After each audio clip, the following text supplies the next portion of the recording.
जय हिंद दोस्तों, मैं शिवम गुप्ता स्वागत करता हूं आपका अपने परिवार रोजगार पर। उम्मीद करता हूं आप सभी अच्छे होंगे, बेहतरीन होंगे, जिंदाबाद होंगे, एकदम शानदार होंगे। एक बार आप सभी प्यारे साथी बताएंगे आप सभी कैसे हैं। Very very very good afternoon, Radhe Radhe, जय श्री कृष्णा, जय हिंद, जय मां सरस्वती। सभी दोस्तों को सभी प्यारे साथी क्लास से जुड़ जाएंगे, बताएंगे आप सभी कैसे हैं और क्या मेरी वॉइस और वीडियो आप सभी तक प्रॉपर तरह से पहुंच पा रही है या नहीं। एक बार सभी साथी कंफर्म करेंगे, फिर शुरू करते हैं हम अपनी शानदार बेहतरीन एक लाजवाब क्लास को, जो कि रहने वाली है आपकी इंटरनेट का नेक्स्ट पार्ट। बिल्कुल सभी दोस्त जुड़ जाएंगे। वैष्णवी जी हैं, प्रज्ञा है, श्रेया है, निशु, सचिन, मौसमी, कमेंट ऊपर करिए भैया, और ऊपर करिए, ऊपर।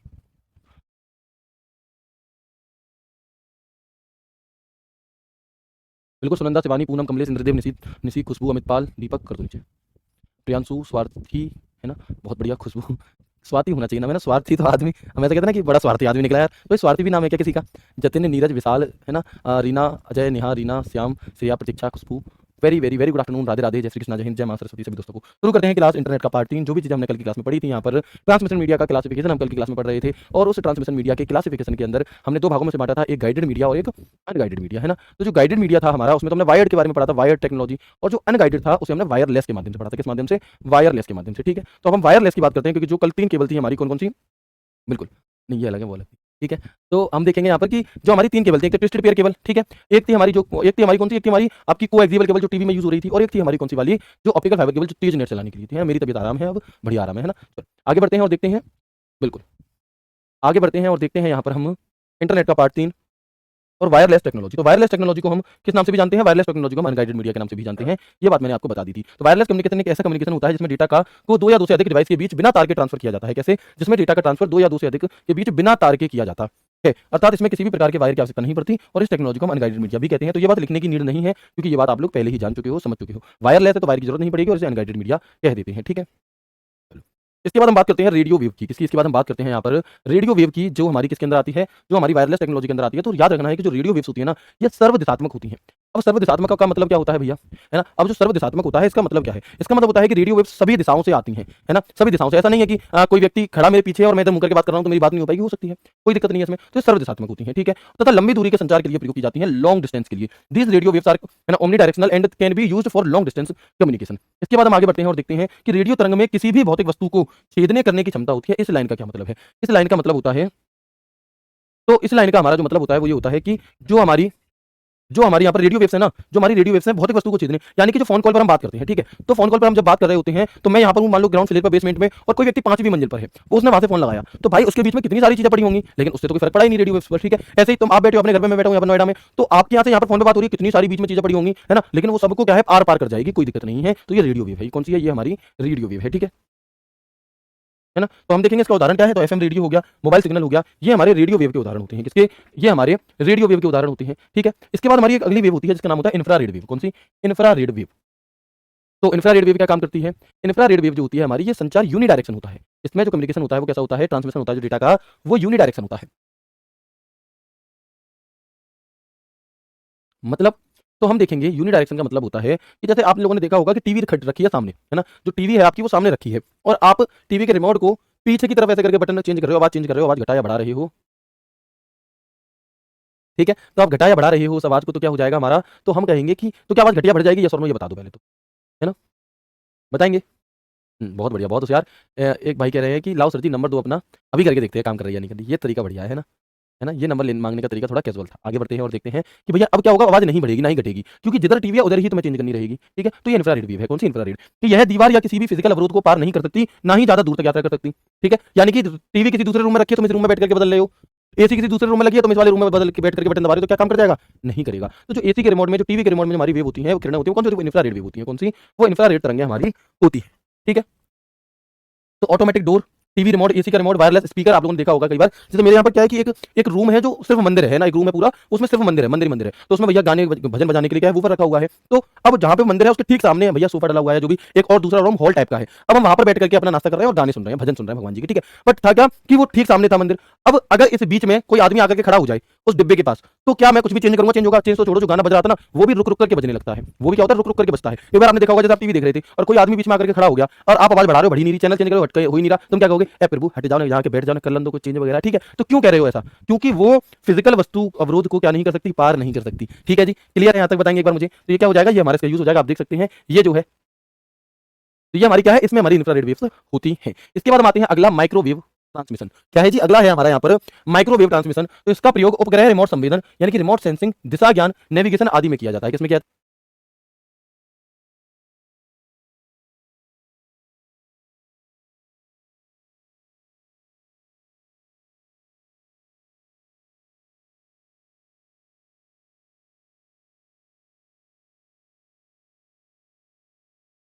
कि यह डेटा और सूचनाओं को ट्रांसफर करने के लिए रेडियो सिग्नल्स का उपयोग करते हैं और इसका इस्तेमाल पॉइंट टू पॉइंट संचार के लिए किया जाता है। किसका? माइक्रोवेव का। ठीक है जी, आगे बढ़ते हैं। Communication satellite. तो सैटेलाइट संचार तीव्र गति का डेटा संचार माध्यम है और ये लंबी दूरी के संचार के लिए सबसे अच्छा माना जाता है। जैसे फोन हो गई, टीवी हो गया, कंप्यूटर हो गया, इंटरनेट आदि में जो सिग्नल भेजे जाते हैं वो हमारे सैटेलाइट के थ्रू। ठीक है, इसके बाद हमारा अगला नाम आता है वाईफाई का। किसका? हमारा अगला नाम आता है वाईफाई का। वाईफाई की फुल फॉर्म क्या है? तो हम कहेंगे वायरलेस फाइडेलिटी होती है। वाईफाई की फुल फॉर्म क्या होती है? तो हम कहेंगे कि वाईफाई की जो फुल फॉर्म होती है वो वायरलेस फाइडेलिटी होती है। तो वाईफाई एक बेतार लैन है। लैन यानी कि एक बिना तार का लोकल एरिया नेटवर्क है जो बिना तार के चीजों को जोड़ सकता है। ठीक है, चलो, जो 2.4 गीगाहर्ट्ज अल्ट्रा हाई फ्रीक्वेंसी तथा 5 गीगाहर्ट्ज सुपर हाई फ्रीक्वेंसी की रेडियो तरंगों के माध्यम से इलेक्ट्रॉनिक उपकरण को डाटा ट्रांसफर या इंटरनेट से जुड़ने की क्या देता है? सुविधा दे रहा होता है। कौन सा? हमारा वाईफाई। तो WiFi is a wireless local area network that allow electronic equipment to transfer data और connect to the internet through 2.4 gigahertz ultra high frequency and 5 gigahertz super ultra high frequency radio waves. ठीक है, इसके बाद हम आगे बढ़ते हैं और देखते हैं यहाँ पर कि वाईफाई की फुल फॉर्म आपसे अक्सर पूछी जाती है। वो आपने देख लिया कि वाईफाई का जो स्वामित्व है वो किसके पास है? वो वाईफाई अलायंस के पास है। वाईफाई का स्वामित्व किसके पास है? तो हम कहेंगे वाईफाई अलायंस के पास है। और वाईफाई केबल मॉडेम की जगह वाईफाई राउटर का इस्तेमाल होता है। ठीक है जी, इसके बाद एक अगला आता है WLL और इस WLL की फुल फॉर्म ज्यादा पूछी जाती है बजाय और किसी चीज की। तो WLL क्या है जी? वायरलेस लोकल लूप होती है इसकी फुल फॉर्म। और स्थानीय बेतार तकनीक जिसमें जिसमें बड़ा बैंडविड्थ तथा उच्च गति के डेटा संचारण के साथ टेलीफोन सुविधा प्रदान करने में प्रयुक्त होता है हमारा क्या? WLL यानी कि स्थानीय बेतार तकनीक जिसमें बड़ा बैंडविड्थ तथा हाई स्पीड के डेटा को ट्रांसफर करने के लिए टेलीफोन सुविधा प्रदान करने के लिए हम किसका प्रयोग करते हैं? WLL का प्रयोग कर रहे होते हैं। ठीक है, इसके बाद वाईफाई की तरह ही एक होता है वाई मैक्स, लेकिन इसमें अंतर यह है कि जैसे वाईफाई जो एक लिमिटेड एरिया के लिए है ना, जैसे जो वाईफाई होता है हमारा वो एक लिमिटेड एरिया के लिए होता है, जैसे लोकल एरिया नेटवर्क है ना, 100 मीटर से ऐसे काम करेगा। लेकिन जो वाई मैक्स है ये बिना तार के शहर और कस्बों के कंप्यूटर को जोड़ेगा, मैन की तरह काम करेगा। कैसे? तो देखेंगे कि वाई मैक्स की फुल फॉर्म क्या है? World wide interoperability for microwave access होती है। ये बड़े क्षेत्र जैसे पूरा शहर या पूरी कॉलोनी में बिना तार के इंटरनेट कनेक्टिविटी के लिए प्रयोग किया जाने लगा है और 50 किलोमीटर तक ब्रॉडबैंड के संचार की गति 1 जीबी पर सेकंड के साथ वायरलेस वैन निर्मित करने में हम इसका प्रयोग कर रहे होते हैं। किसका? वाई मैक्स का। ठीक है, चलो, और इसके बाद आखिरी हमारी यहाँ पर जो ये हमारा ट्रांसमिशन मीडिया वाला जो टॉपिक था, इसका आखिरी हमारी यहाँ पर चीज है कौन सी? ब्लूटूथ। ब्लूटूथ क्या है जी? तो ब्लूटूथ एक बिना तार का WPAN है। WPAN यानी कि wireless personal area network. WPAN का मतलब क्या है? तो हम कहेंगे वायरलेस पर्सनल एरिया नेटवर्क, जिसका प्रयोग छोटी दूरी पर डेटा के आदान प्रदान के लिए किया जाता है। तो ये बात तो आप ऑलरेडी जानते हो, ये बात तो आप ऑलरेडी जानते हो। और छोटे वेवलेंथ की रेडियो तरंगों का प्रयोग कम दूरी हेतु डेटा का स्थानांतरण करना संभव है। फादर ऑफ ब्लूटूथ कई बार पूछ लिया जाता है, तो बताएंगे कौन है? क्या आप जानते हैं? फादर ऑफ ब्लूटूथ क्या आप जानते हैं? फादर ऑफ ब्लूटूथ क्या आप जानते हैं? है ना, तो हम कहेंगे जाप हार्टसन है। कौन है? जाप हार्टसन को हम यहाँ पर फादर ऑफ ब्लूटूथ कह रहे होते हैं। तो यहाँ पर जो हमारा कम्युनिकेशन नेटवर्क वाला टॉपिक था, जिसे मैंने इंटरनेट का ही नाम देकर के आपको करा दिया, तो क्योंकि जैसे आपको एक अलग से फोल्डर ना बनवाना पड़े, है ना, तो ये तो हमारा यहाँ पर हो जाता है। ठीक है, ये हमारा यहाँ पर हो जाता है कंप्लीट। और अब हम अपना वास्तविक जो इंटरनेट का टॉपिक है उसकी शुरुआत करने जा रहे हैं यहाँ से। तो यहाँ तक की सभी चीजें क्लियर है? एक बार मुझे कंफर्म कर देंगे, फिर हम आगे बढ़ते हैं, है ना। यहाँ तक की सभी चीजें क्लियर है? बता देंगे एक बार, फिर हम आगे बढ़ते हैं और देखते हैं इंटरनेट टॉपिक के बारे में सभी जानकारी, है ना। Very good.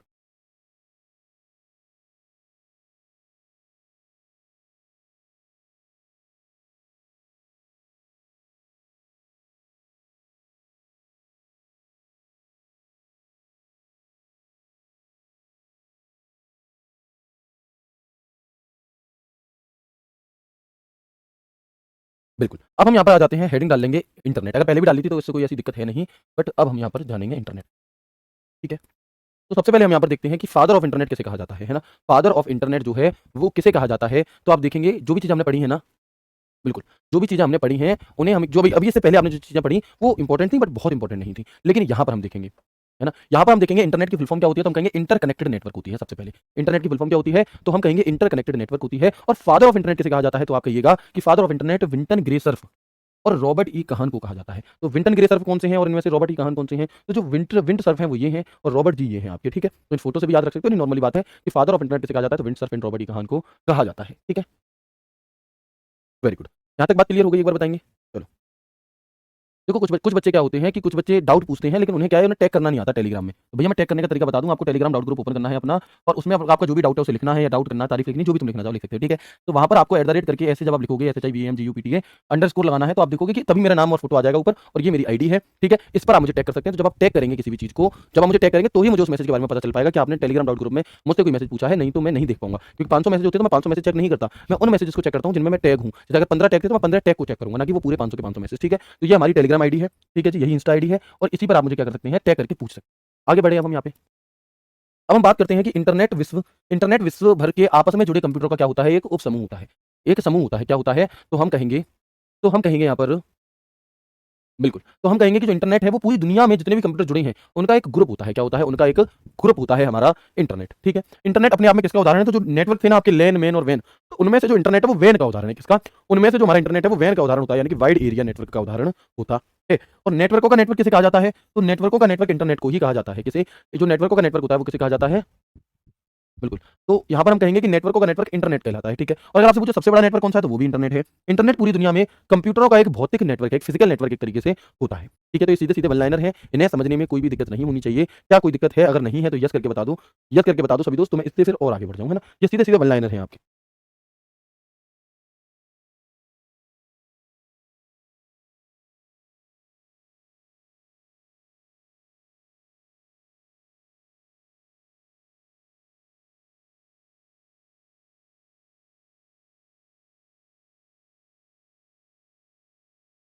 बिल्कुल, कोई दिक्कत नहीं है इन वन लाइनर को समझने में। आगे बढ़ते हैं और देखते हैं कि इंटरनेट पर सूचना भेजने के लिए, है ना, उसे संचारण और प्राप्त करने को नियंत्रित करने वाले जो रूल्स होते हैं, उन्हें हम प्रोटोकॉल कहते हैं।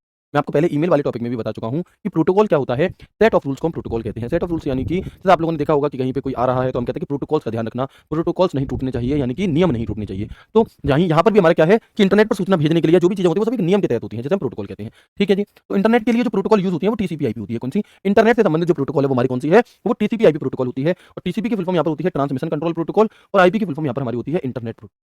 आईपी की फुल फॉर्म क्या होती है? तो हम कहेंगे कि इंटरनेट प्रोटोकॉल होती है। ठीक है? इसके बाद हम देखते हैं कि टीसीपी क्या काम करता है। जैसे हमारी 2 प्रोटोकॉल हैं, तो टीसीपी क्या काम करता है कि किसी भी इन्फॉर्मेशन को, किसी भी डेटा को छोटे-छोटे टुकड़ों में बाँटने का काम करता है, जिन टुकड़ों को हम पैकेट्स कहते हैं कंप्यूटर की भाषा में। तो टीसीपी क्या काम करता है कि जो भी डेटा हमें ट्रांसफर करना है, उसे छोटे-छोटे पैकेट्स में तोड़ने का काम करता है, और आईपी उस डेटा को उसके गंतव्य स्थान, यानी कि जहाँ उस डेटा को जाना है, वहाँ तक पहुँचाने का काम करता है। कौन? आईपी। तो ये 2 प्रोटोकॉल है, TCP IP, transmission control protocol, IP internet protocol. TCP किसी भी डेटा को छोटे-छोटे पैकेट्स में तोड़ने का काम करता है ना? और आईपी क्या काम करेगा हमारा? आईपी उस डेटा को भेजने का काम करता है ना? तो यही बात यहाँ पर लिखी हुई है कि TCP breaks any information into small packets after which IP sends the information to the receiver. और फादर ऑफ टीसीपी आईपी हम किसे कहते हैं? तो विंटन ग्रे सर्फ और रॉबर्ट ई काहन को ही फादर ऑफ टीसीपी आईपी भी कहा जाता है ना? हाँ, तो जो आईपी एड्रेस लिखा होता है उसमें आईपी का मतलब यही होता है जी, बिल्कुल यही होता है, बाकी मैं आईपी एड्रेस को डिटेल में भी आपको प्रॉपर पढ़ाऊंगा, ठीक है? फिलहाल यहाँ तक आपको बातें समझ में आ रही है, नहीं याद रखिएगा। अच्छा, क्या आप लोगों को पता है कि जो आप हमारे सबके पास जो इंटरनेट की कनेक्टिविटी होती है, मैं यहाँ से मेल भेजूँ अमेरिका में, विद इन अ सेकंड पहुंच जाएगा। तो जो इंटरनेट बनाया जाता है, जो इंटरनेट आपका पूरा होता है, ये जुड़ा है पूरी देश दुनिया से, तो इसके लिए समुद्र में मोटी-मोटी वायर बिछाई जाती है। आप लोग कहेंगे कि सर समुद्र में जो आप कहेंगे कि भैया समुद्र में तो इन्हें कोई जलीय जीव नुकसान नहीं पहुंचा देते। हालांकि ये चीजें आपकी पेपर में नहीं पूछी जाएगी, बट एक जनरल बात आपको पता होनी चाहिए कि इंटरनेट को चलाने के लिए समुद्र में बहुत मोटी-मोटी वायर क्या है आपकी बिछी हुई होती हैं, और ये इतनी हैवी होती हैं कि इन्हें कोई भी जलीय जीव नुकसान नहीं पहुंचा पाती, ठीक है? तो इनके माध्यम से पूरी देश दुनिया का इंटरनेट एक दूसरे से स्पीड में जुड़ा हुआ होता है, ठीक है? चलो, ये बस एक जनरल नॉलेज के लिए बात है, और कुछ नहीं। इसके बाद हम बात करते हैं इंटरनेट का विकास।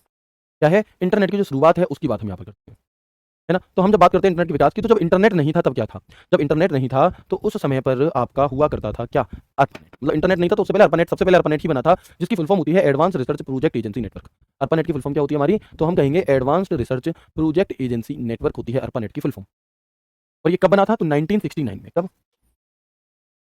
तो हम कहेंगे 1969 में हमारा अर्पानेट बना था, जिसकी फुल फॉर्म थी कौन सी? Advance research project agency network. इसे क्यों बनवाया गया? इसका क्या इसके पीछे कारण था? तो देखो कि दुनिया का सबसे पहला नेटवर्क फॉर रिसर्च हम किसे मानते हैं? तो वो अर्पानेट को ही मानते हैं, यानी कि इंटरनेट से भी पहले क्या था? इंटरनेट से भी पहले हमारा अर्पानेट ही था। 1969 में अमेरिकी रक्षा विभाग द्वारा अर्पानेट नाम का एक नेटवर्क बनाया गया, है ना? अर्पानेट नाम का एक नेटवर्क बनाया गया जो विश्व का पहला नेटवर्क कहा जाता है। और अर्पानेट में क्या था कि 4 दूरस्थ कंप्यूटरों को परस्पर जोड़कर देखा गया था। तो याद करिए, जो पहला मेल आपने भेजा था वो भी अर्पानेट के माध्यम से भेजा था, और तब मैंने आपको बताया था कि अर्पानेट को डिटेल में आगे बताऊंगा, ठीक है? तो वो आगे, अब हम यहाँ पर उसी आगे पर बात कर रहे हैं कि 1969 network named ARPANET was created by US department of defence, which is said to be the world's first network in ARPANET, 4 remote computer were interconnected. ठीक है? तो यहाँ तक की बात क्लियर है? एक बार यस करके मुझे बता देंगे, फिर हम आगे बढ़ते हैं और चीज़ों को देखते हैं। अब यहाँ पर जो इंटरनेट का टॉपिक है, ये कुछ अच्छी क्लासेस चलेंगी, 5, 6, 7 क्लास चलेंगी, बट इसमें हमने 2, जैसे मैंने आपको सिलेबस दिखाया था ना कल परसों, तो जो 4-5 चैप्टर थे, वो सभी इसी में कवर हो जाएंगे। तो आपका सिलेबस लगभग खत्म की तरफ होगा। फिर नंबर सिस्टम बचेगा, डीबीएमएस बचेगा, और इक्का दुक्का चीज़ें और बचेंगी, शॉर्टकट की फुल फॉर्म, और काम खत्म, आपका सिलेबस खत्म हो जाएगा, ठीक है? तो हम देखो यहाँ पर इतना क्यों पढ़ना पड़ रहा है आपको, इतनी क्लासेस क्यों? क्योंकि भैया नंबर ऑफ क्वेश्चंस, यही नंबर ऑफ क्वेश्चंस 20 होते हैं, ठीक है? तो उतनी दिक्कत नहीं आती। लेकिन जहाँ नंबर ऑफ क्वेश्चंस ज़्यादा दिए जाते हैं, फिर एग्जामिनर कहीं से भी पूछता है चीज़ें, तो फिर हमें चीज़ें ज़्यादा पढ़नी पड़ती हैं, इसलिए। नहीं कुछ बच्चों का, जैसे मुझे बताया था सर ने एक ने, कि बच्चों का कहना है, या किसी एक बच्चे का कहना है कि सर ज़्यादा डीप में जा रहे हैं। तो भाई जब 40 क्वेश्चन सही करने तो ज़्यादा डीप में जाना होगा, और अगर 20-22 क्वेश्चन 25 क्वेश्चन सही करना चाहते हो तो आप एक 12 घंटे की मेरी मैराथन है फ्री की यूट्यूब पे, उसे देख लो, उससे कर लोगे आप इससे ज़्यादा क्वेश्चन तो। बट जहाँ हमें एक अच्छा स्कोर करना रहता है, वहाँ फिर हमें थोड़ी एक्स्ट्रा चीज़ें पढ़नी ही पड़ती हैं, ठीक है?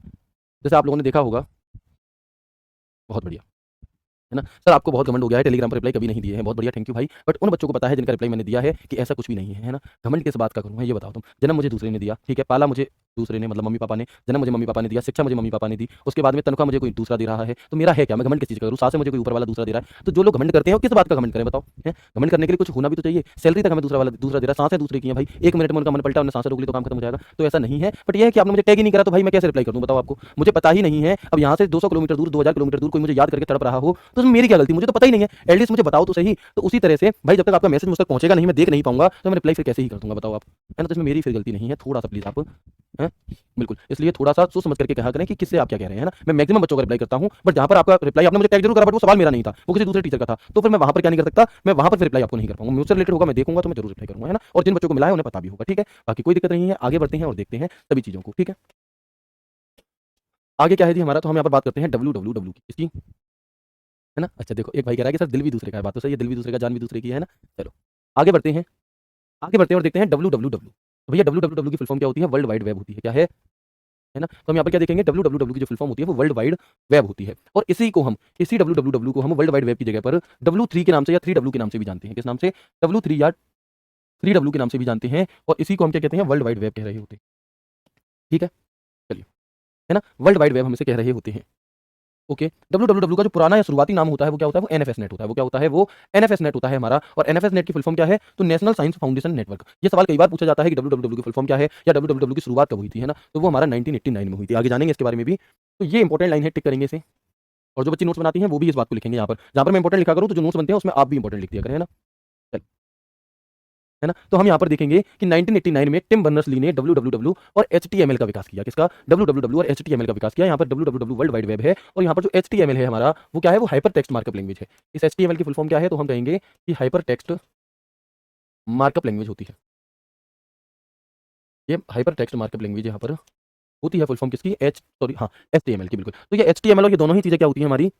है ना? ये दोनों ही चीज़ें हमारी किसने बनाई थी? टिम बर्नर्स-ली ने 1989 में बनाई थी। अच्छा, WWW है क्या? तो विश्व भर में जितने भी कंप्यूटर फैले हुए हैं उनका एक जाल है, ठीक है? उनका एक जाल है एक तरीके से, और WWW को इंटरनेट में मौजूद जितनी भी वेबसाइट हैं, जितनी भी वेबसाइट अभी तक बनी है, वो सारी की सारी वेबसाइट हमारी कहाँ पर स्टोर है? WWW के पास स्टोर है। तो WWW को इंटरनेट में मौजूद सभी वेबसाइटों का एक संग्रह भी कहा जाता है। यानी कि तो हम यहाँ पर देखेंगे कि WWW is also called a collection of all the website present in the internet. इसके बाद दुनिया में जितने भी वेबसाइट होती हैं, वे सभी के सभी कहाँ पर रजिस्टर्ड होते हैं? तो दुनिया की जितनी भी वेबसाइट हैं, वो सभी के सभी WWW पर क्या है? रजिस्टर होती हैं, ठीक है? चलो, यहाँ से दिल्ली पुलिस हो जाएगा, नहीं हो पाएगा भाई, मैं पहले भी आपको बता चुका हूँ, क्योंकि वहाँ पर कुछ और टॉपिक्स को ज़्यादा गहराई से पूछा जाता है, यहाँ पर नहीं। तो आप 7-8 स्कोर कर सकते हो, बट 10 में 10 करना है तो वो नहीं। बट हाँ, आप इतना कर सकते हो, देखो मैं भी नहीं चाहूँगा कि आप बार-बार पैसे अपने लगाओ, खर्च करो। आप इस क्लास से कंप्यूटर पढ़ लो पूरा, इसके बाद मैं यूट्यूब पे आपको प्रैक्टिस सेट कराऊँगा दिल्ली पुलिस वाली, तो उनको कर लेना, ठीक है? फिर आपको कोई बैच खरीदने की जरूरत नहीं पड़ेगी, आपके पैसे बच जाएँगे, और मैं जो मैराथन वगैरह लाऊँगा दिल्ली पुलिस के लिए, उन्हें कर लेना, ठीक है जी? चलो। इसके बाद हम देखते हैं कि ये सभी वेबसाइट वेब सर्वर में स्टोर रहती हैं। क्या होती हैं? ये जितनी भी वेबसाइट होती हैं हमारी, ये वेब सर्वर में स्टोर रहती हैं, और इसका प्रयोग इंटरनेट में मौजूद जानकारी और रिसोर्स को एक्सेस करने के लिए किया जाता है। किसका? WWW का। इसका प्रयोग पूरी तरह से मुफ्त है, यानी कि जो WWW है हमारा, ये पूरी तरह से मुफ्त है। आप भी कुछ सर्च कर सकते हो, मैं भी कुछ सर्च कर सकता हूँ। अतः इसके लिए हमें कोई भी भुगतान नहीं करना, सिर्फ समझने वाली बातें हैं ये, लिखनी नहीं है। जो मैंने नोट्स बनाई वो तो लिखेंगी, बाकी आप लोगों को समझ में आ जाए तो मत लिखो, और ऐसा लगे कि नहीं भूल जाएंगे तो लिख लो, ठीक है? करने की कोई आवश्यकता नहीं होती, इसलिए WWW एक ओपन सोर्स है। यानी कि इस पूरी लाइन का जो एक अर्थ है वो ये है कि WWW एक ओपन सोर्स होता है ना? ठीक है, तो क्या हो जाएगा हमारा? तो हम यहाँ पर कहेंगे इसीलिए WWW एक ओपन सोर्स है, ठीक है? चलो, अब कुछ और मैं वन लाइनर के फॉर्म में ही आपको चीज़ें डिलीवर कर रहा हूँ फिलहाल के लिए, क्योंकि अगर मैं इन्हें ज़्यादा बड़े पैराग्राफ के हिसाब से बताऊंगा तो चीज़ें कॉम्प्लिकेटेड हो जाएंगी, बट वन लाइनर के फॉर्म में देखोगे तो चीज़ें आसान बनी रहेंगी। तो आप देखेंगे यहाँ पर कि इसे हम एक क्रॉस प्लेटफॉर्म के रूप में भी जानते हैं। अब क्रॉस प्लेटफॉर्म क्या चीज़ होती है जी? WWW को क्रॉस प्लेटफॉर्म के रूप में भी जाना जाता है। अब आपने पहली बार सुना होगा कि सर क्रॉस क्रॉस प्लेटफॉर्म क्या होता है? तो इसका मतलब है कि अर्थात ये सभी डिवाइस और ऑपरेटिंग सिस्टम में काम करता है। अगर कोई भी एप्लीकेशन, कोई वेबसाइट क्रॉस प्लेटफॉर्म है, इसका मतलब ये होगा कि वो आईफोन में भी चलेगा, वो एंड्रॉइड में भी चलेगा, वो कंप्यूटर में भी चलेगा, वो टैबलेट में भी चलेगा, सब में चलेगा, है ना? चलो, वो इन सभी में चलता है हमारा, ठीक है? It is known as a cross platform, meaning it works across all device and operating system. इसका प्रयोग एक बार में एक साथ काफी सारे लोग कर सकते हैं, इसीलिए इसे डिस्ट्रीब्यूटेड प्रवृत्ति का भी कहा जाता है। ऐसा नहीं है कि अगर किसी वेबसाइट को मैं खोलकर बैठा हूं तो आप अपने घर पे नहीं खोल सकते, आप भी उसे ओपन कर सकते हो, ठीक है? तो ये क्या हो जाएगा हमारा? ये डिस्ट्रीब्यूटेड प्रवृत्ति का है कि एक साथ कई सारे लोग इसको एक्सेस कर सकते हैं। इसके बाद इसमें सभी जानकारी को जोड़ने के लिए हाइपर टेक्स्ट का इस्तेमाल किया जाता है, और अगली लाइन है कि इसकी जो जानकारी होती है, इसकी किसकी? WWW की, वो डायनेमिक प्रवृत्ति की होती है। अब डायनेमिक प्रवृत्ति क्या चीज है जी? तो इसका मतलब ये है कि कोई चीज है, और कोई भी, मान लो अभी भारत के प्रधानमंत्री नरेंद्र मोदी जी हैं, कल को कोई और बनेगा, है ना? तो जब कोई और बन जाएगा तो वो जानकारी चेंज हो जाएगी, अपडेट हो जाएगी समय पर, है ना? तो ये क्या होता है कि इसकी जानकारी डायनेमिक होती है, यानी कि जानकारी समय पर क्या हो जाती है? अपडेट होती रहती है, ठीक है? तो 3 शब्द आपने यहाँ पर जाने। एक जाना क्रॉस प्लेटफॉर्म। क्रॉस प्लेटफॉर्म का मतलब क्या होता है कि किसी भी ऑपरेटिंग सिस्टम, किसी भी फोन, किसी भी कंप्यूटर, किसी भी डिवाइस में चल जाए, और ओपन सोर्स होता है, फ्री होता है। इसके बाद एक बार में कई सारे लोग काम कर सकते हैं एक वेबसाइट पर, तो ये डिस्ट्रीब्यूटेड प्रवृत्ति का होता है, और ये डायनेमिक होती है। डायनेमिक यानी कि इसमें जो भी डेटा है वो समय समय पर अपडेट होता रहता है, ठीक है? चलो, WWW पर अपनी जानकारी साझा करने के लिए हम किस प्रोटोकॉल का प्रयोग करते हैं? तो यहाँ पर हम HTTP प्रोटोकॉल का प्रयोग करते थे, और HTTP की फुल फॉर्म क्या है हमारी? तो हम कहेंगे hyper text transfer hyper text transfer protocol होती है, हाइपर टेक्स्ट ट्रांसफर प्रोटोकॉल होती है। तो हमारी क्या होती है एचटीटीपी की full form hyper text transfer protocol होती है। ठीक है, अब एक सवाल आ रहा है लगातार कॉपी पेस्ट करके, वैसे मैं नहीं पढ़ता हूँ बट फिर भी, कि डब्ल्यू का विकास किसने किया और इसे किसने बनाया और कब बनाया। तो भाई अब अगर आप ऐसे सवालों को सुन करके, जैसे देखो बच्चा कैसे करता है, अब क्या मैंने ये सभी चीजें नहीं बताई, मैंने बता दी हैं, बट ये बच्चा जैसे कॉपी पेस्ट अगर करता है क्लास के लास्ट तक, तो उसे क्या लगेगा कि सर बड़े घमंडी हैं और सर जवाब नहीं दे रहे हैं। बट भाई मेरी मजबूरी ये है कि मैं ये चीज पहले पढ़ा चुका हूँ, तो मैं ये चीज मैं दोबारा कैसे पढ़ा दूँ, मतलब और बच्चों के लिए फिर क्या ही होगा, समझ रहे हो। तो प्लीज क्लास से शुरू से जुड़े, पुरानी क्लासेस देख करके जुड़े, आपको कोई भी डाउट बचेगा ही नहीं, ये जिम्मेदारी मेरी है ना। अब आप बीच में से कुछ भी पूछोगे क्लास को डिस्टर्ब करने के लिए, तो फिर वहां पर जवाब बनता भी नहीं है, फिर आप जो भी सोच बनाना चाहें मेरे प्रति वो बना सकते हैं, नो डाउट, क्योंकि एक व्यक्ति के लिए हम बाकी जो हजारों लाखों बच्चे पढ़ रहे हैं उनको डिस्टर्ब नहीं कर सकते। ठीक है दोस्त, तो प्लीज जिन भी बच्चों को ऐसा कोई भी डाउट हो, आप शुरू से क्लास से जुड़ो, बीच में उन चीजों को मत पूछो जो थोड़ी देर पहले ही बताई जा चुकी है। राइट, आगे बढ़ जाएं, आगे बढ़ जाएं। तो बिना इंटरनेट के www का कोई भी महत्व नहीं है। तो ये सभी वन लाइनर है, एक तरफ से हमें समझ में आ गई, ये सभी वन लाइनर एक तरफ से आपको समझ में आ गए हैं, तो एक बार यस करके मुझे बता देंगे, फिर मैं आगे बढ़ता हूँ, है ना। बिल्कुल, ये एचटीटीपी क्या है, एचटीटीपी एक प्रोटोकॉल होती है जो हमारे डेटा को भेजने के लिए काम आती है। ठीक है, अभी हम आगे और डिटेल में भी पढ़ेंगे सभी प्रोटोकॉल्स को। ठीक है जी, सभी प्रोटोकॉल्स को डिटेल में पढ़ेंगे, पहले मुझे बताएंगे कि क्या यहाँ तक की बातें क्लियर हो गई, थोड़ी कम भी हुई होंगी चलेंगी, क्योंकि जब आप रिवीजन करोगे और जब आप क्वेश्चन को लगाओगे तो क्वेश्चन अपने आप बनेगा फिर, है ना। क्वेश्चन की डिमांड के हिसाब से अपने आप चीजें बन जाती हैं। वेरी गुड, आ गया सब समझ में, बहुत बढ़िया। हाँ, देखो एक समस्या आप लोगों के साथ आती होगी कि हम जितना पढ़ते हैं उतना हम भूलते जाते हैं, कई बार हमें ऐसा लगता है। पर देखो अगर आपने सच में और शिद्दत के साथ पढ़ाई करी है, एक पढ़ाई तो वो होती है कि वीडियो चल रही है लेकिन हम सोच किसी और के बारे में रहे हैं, है ना, तो वो तो फिर गड़बड़ है। लेकिन जब आपने सच में ध्यान से ही पढ़ाई करी है, तो वो आपको लग रहा होता है कि आपने क्या किया है, आप भूल गए, लेकिन एक्चुअल में आप नहीं भूले होते। कई बार ऐसा होगा जब आप बहुत अच्छी तैयारी होगी ना, कई बार ऐसा देखा गया जो रैंकर्स बच्चे हैं, जिनकी रैंक आ गई, वो भी ये कहते हैं सर पेपर से एक दिन पहले तो मुझे ऐसा लग रहा था मैं सब कुछ भूल गया, लेकिन वास्तविकता में वो भूले नहीं थे, बस एक डर होता है अंदर से सफल होने का, वो हमें ऐसा फील कराता है, लेकिन जब क्वेश्चन आते हैं तो हम अपने आप उन्हें कर लेते हैं। ठीक है, बाकी अगर ऐसा हो भी रहा है तो मैक्सिमम रिवीजन करो बस, और क्वेश्चन की प्रैक्टिस हम करेंगे तो उससे फिर अपने आप हो जाएगी। ठीक है, आगे बढ़ते हैं और देखते हैं, आगे बढ़ते हैं और देखते हैं यूआरएल क्या होता है। तो सबसे पहले हम यहाँ पर जो इंपॉर्टेंट है वो है यूआरएल की फुल फॉर्म। तो यूआरएल की फुल फॉर्म क्या होती है हमारी, यूआरएल की फुल फॉर्म क्या होती है, तो वो होगी यूनिफॉर्म रिसोर्स लोकेटर। क्या होती है, तो हम कहेंगे यूआरएल की हमारी जो फुल फॉर्म होती है वो होती है यूनिफॉर्म रिसोर्स लोकेटर, है ना, यूनिफॉर्म रिसोर्स लोकेटर। और किसी वेबसाइट का जो पता होता है वो क्या होता है, वही तो यूआरएल है। यूआरएल क्या बताता है, तो किसी वेबसाइट का पता बताता है। जैसे आप इस तरह से मानो, मतलब आप इस तरह से मानिए कि जैसे आपने आपने किसी वेबसाइट पर क्लिक करा, फिर आपने उस पर आगे क्लिक करा, है ना, फिर आपने किसी और चीज़ पर क्लिक करा, तो ऐसे करते करते आपने 10 लिंकों पर क्लिक करा और फिर जाकर के आप अपनी जो चीज़ आपको चाहिए थी आप उस जगह पे पहुंच गए। ठीक है, अब आपको वो लिंक किसी और व्यक्ति को भेजनी है, तो आप क्या करते हो, वहां से शेयर कर देते हो या उस लिंक को कॉपी करके कहीं और पेस्ट कर देते हो। अब जिस व्यक्ति को आपने वो लिंक भेजी, वहां से जैसे ही क्लिक होगा, जैसे ही वो क्लिक करेगा, तो क्या वो उन 10 वेबसाइटों पर जाएगा या जिस पर आप थे उस पर जाएगा डायरेक्ट, तो हम क्या कहेंगे, तो हम कहेंगे कि वो उस वेबसाइट पर जाएगा जहां पर हम थे। यानी कि जितने भी पेज होते हैं ना, जितने भी जिस भी लिंक पर क्लिक करने से जो खुल रहा है, हर पेज का हर वेबसाइट का अपना एक खुद का पता होता है, पहली बात तो। ठीक है, और उसी पते को यूआरएल कहा जाता है। क्या कहा जाता है, उसी पते को यूआरएल कहा जाता है। तो यह वेब पेज पर एक एड्रेस प्रोवाइड करता है। www पर मौजूद जितने भी वेब पेज हैं और जितनी भी वेबसाइट हैं, वो सभी के सभी, उन सबका अपना एक वेब एड्रेस होता है, और इस वेब एड्रेस को ही आप और हम यूआरएल कहते हैं। क्या कहते हैं, इसी वेब एड्रेस को हम यूआरएल कहते हैं। यानी कि all the web pages, websites and documents present on www they all have their own web address which is called URL. क्या कहलाता है, जिसे हम यूआरएल कह रहे होते हैं। ठीक है जी, चलो तो बस यूआरएल को कंप्लीट कर लेते हैं, फिर बाकी की चीजें हम कल की क्लास में करेंगे। राइट, तो किसी जो अगर कोई वेबसाइट सुरक्षित है तो उसका जो यूआरएल है वो शुरू किससे होता है, तो याद रखिएगा वो एचटीटीपीएस से शुरू होता है। किससे, वो हमारा एचटीटीपीएस से शुरू होता है, यानी कि hyper text transfer protocol secure, है ना। तो वो किससे शुरू होता है, वो हमारा एचटीटीपीएस से शुरू होता है। जैसे एक यूआरएल है, आपने कोई भी चीज सर्च करी तो ऊपर से लंबी सी पट्टी से लिखी आने लगती है, तो वो यूआरएल है। जब आप उसे कॉपी करके कहीं पेस्ट करोगे तो आप देखोगे उसकी शुरुआत में एचटीटीपीएस लिखा होगा, बीच में वो वेबसाइट, और लास्ट में जो लिखा होता है उसे हम पाथ रिसोर्स कहते हैं। क्या कहते हैं, पाथ से हम कह रहे होते हैं। तो टिम बर्नर्स-ली ने 1994 में एक अंतरराष्ट्रीय समुदाय WWWC की स्थापना की थी, और जिसके निदेशक वो स्वयं ही बने। क्या था कि जैसे WWW बनाया गया, तो जब उसे बनाया गया तो उसके बाद इसकी भैया भविष्य में इसको कौन देखभाल करेगा, तो उसके लिए एक संस्था बनाई गई WWWC। कब, 1994 में। और शुरुआत में इसके जो निदेशक बने वो यही बन गए खुद से, टिम बर्नर्स-ली। और इस WWWC की फुल फॉर्म क्या है, तो वर्ल्ड वाइड वेब कंसोर्टियम है, और ये पूछी जाती है। ठीक है, तो WWW को कंट्रोल करने के लिए जो एक संस्था बनी वो कौन सी थी, WWWC। और एक और फुल फॉर्म होती है WWW, इसका मतलब होता है वर्ल्ड वाइड वेब वॉर्म। इसका मतलब क्या होता है, तो इसका हमारा मतलब होता है world wide web warm. W3 का मतलब है वर्ल्ड वाइड वेब, और W3C का मतलब है वर्ल्ड वाइड वेब कंसोर्टियम। ठीक है, चलो तो आज की क्लास हमारी यहीं तक है। सभी चीजें हमने बहुत अच्छी तरह से जान ली हैं, पढ़ ली हैं। कोई दिक्कत, कोई परेशानी हो तो आप मुझसे पूछ सकते हो। एक बार मैं कोई रिवीजन करा देता हूँ आपको इंटरनेट वाले टॉपिक का। ठीक है, जो भी चीज़ हमने इंटरनेट में पढ़ी है उसे हम एक बार रिवाइज कर लेते हैं। तो हमने सबसे पहले जाना कि जो इंटरनेट होता है इसे हम इंटरकनेक्टेड नेटवर्क कहते हैं। Vinton Cerf and Robert E. Kahn, इन दोनों ने मिलकर के इसे बनाया था। और इंटरनेट विश्व भर में जितने भी कंप्यूटर हैं उनका एक ग्रुप होता है, इसे हम नेटवर्कों का नेटवर्क कहते हैं। ये एक वैन का एक उदाहरण होता है, वाइड एरिया नेटवर्क का सबसे बड़ा नेटवर्क होता है, और दुनिया में जितने भी कंप्यूटर उनका भौतिक नेटवर्क है। ठीक है, इंटरनेट पर जो सूचना भेजी जाती है उसे हम, उसके लिए जो रूल्स होते हैं उसे हम प्रोटोकॉल कह रहे होते हैं। और इंटरनेट को चलाने के लिए हमें जिस प्रोटोकॉल का यूज करते हैं वो होती है हमारी TCP/IP प्रोटोकॉल। कौन सी, वो होती है हमारी TCP/IP प्रोटोकॉल, यानी कि ट्रांसमिशन कंट्रोल प्रोटोकॉल, और IP यानी कि इंटरनेट प्रोटोकॉल। ठीक है, चलो। तो इसके बाद हम आगे देखेंगे टीसीपी आईपी प्रोटोकॉल हो गई। फिर हम आगे बढ़ते हैं और देखते हैं कि टीसीपी किसी भी इन्फॉर्मेशन को क्या करता है कि छोटे-छोटे पैकेट्स में तोड़ देता है, ठीक है? और आईपी इस इन्फॉर्मेशन को क्या करेगा उसको रिसीवर तक पहुँचाने का काम कर रहा होता है। फादर ऑफ टीसीपी आईपी कौन है? तो वो भी हमारे विंड सर्फ एंड रॉबर्ट की कहानी ही है। फिर हमने आगे जाना ARPANET के बारे में 1969 में अमेरिकी सुरक्षा विभाग के द्वारा इसे बनाया गया था। Advance research project agency network. फिर डब्ल्यूडब्ल्यूडब्ल्यू वर्ल्ड वाइड वेब, इसे हम W3 के नाम से भी जानते हैं और इसका पुराना नाम एनएफएस नेट हुआ करता था, नेशनल साइंस फाउंडेशन नेटवर्क। 1989 में टिम बर्नर्स-ली ने डब्ल्यूडब्ल्यूडब्ल्यू और एचटीएमएल दोनों, है ना? दोनों का क्या किया? विकास किया। डब्ल्यूडब्ल्यूडब्ल्यू वर्ल्ड वाइड वेब विश्व भर में फैला हुआ कंप्यूटर का एक जाल है। डब्ल्यूडब्ल्यूडब्ल्यू इंटरनेट में मौजूद एक ग्रुप होता है और डब्ल्यूडब्ल्यू जितनी भी आपकी वेबसाइट है सभी डब्ल्यूडब्ल्यूडब्ल्यू पर क्या है आपकी रजिस्टर्ड है। इसके बाद हम यहाँ पर देखेंगे कि ये हमारा ओपन सोर्स होता है डब्ल्यूडब्ल्यूडब्ल्यू। क्रॉस प्लेटफॉर्म का मतलब बता दिया, किसी भी एप्लीकेशन में चल रहा है, किसी भी फोन आपका उसमें ऑपरेटिंग सिस्टम में चल रहा है। डिस्ट्रीब्यूटेड प्रवृत्ति का एक बार में कई जगह चल रहा है। डायनेमिक प्रवृत्ति का यानी कि समय-समय पर ये डेटा आपका क्या हो जाता है? अपडेट होता रहता है ना? और बिना इंटरनेट के इसका कोई महत्व नहीं है। फिर हमने बात की यूआरएल की, तो यूआरएल क्या था हमारा कि किसी भी वेबसाइट का जो पता होता है वो यूआरएल होता है और इंटरनेट पर जितने भी वेब पेज हैं, या जितनी भी वेबसाइट है वो सभी की सभी क्या होती हैं? उनका सबका एक अपना एक यूआरएल होता है अलग से, ठीक है? चलो, तो ये सभी बातें आपने यहाँ तक जान ली। उम्मीद करता हूँ क्लास बहुत अच्छी लगी होगी। भाई पूछ रहे हैं सर एनएफएस नेट की फुल फॉर्म बता दो। दोस्त मेरे प्रभु मेरे भाई, है ना, मेरे मित्र, ये लिखी है, मैं बता चुका हूँ भैया, है ना, मैं बता चुका हूँ। प्लीज़ ऐसा ना किया करें, जो चीज़ बता दी है उससे दोबारा देखो, डाउट है तो पूछो, नो डाउट, कोई दिक्कत नहीं है। बट डब्ल्यूडब्ल्यूडब्ल्यू की फुल फॉर्म क्या है तुम ये पूछ रहे हो, तो इसमें डाउट नहीं है, इसमें आपने वो चीज़ देखी नहीं है, सिर्फ इतना अंतर है ना? तो प्लीज़ ऐसी चीज़ें नहीं करेंगे। आगे बढ़ते हैं और आज की क्लास को कर देते हैं यहीं पर विराम। उम्मीद करता हूँ क्लास बहुत अच्छी लगी होगी। लगी है तो टेलीग्राम डाउट ग्रुप में बताना और कोई डाउट है तो वहाँ पर मुझसे पूछना, मैं जवाब दूँगा, ठीक है? कोशिश करूँगा मैं जवाब देने की, ठीक है? मिलते हैं आपसे कल की क्लास में एक नए एक शानदार सेशन के साथ, नेक्स्ट क्लास के साथ, इसी के नेक्स्ट पार्ट के साथ। तब तक के लिए राधे-राधे, जय श्री कृष्ण, जय हिंद। खुश रहिए, ख्याल रखिए अपना अपनों का, है ना? और मिलते हैं कल की क्लास में। राधे-राधे।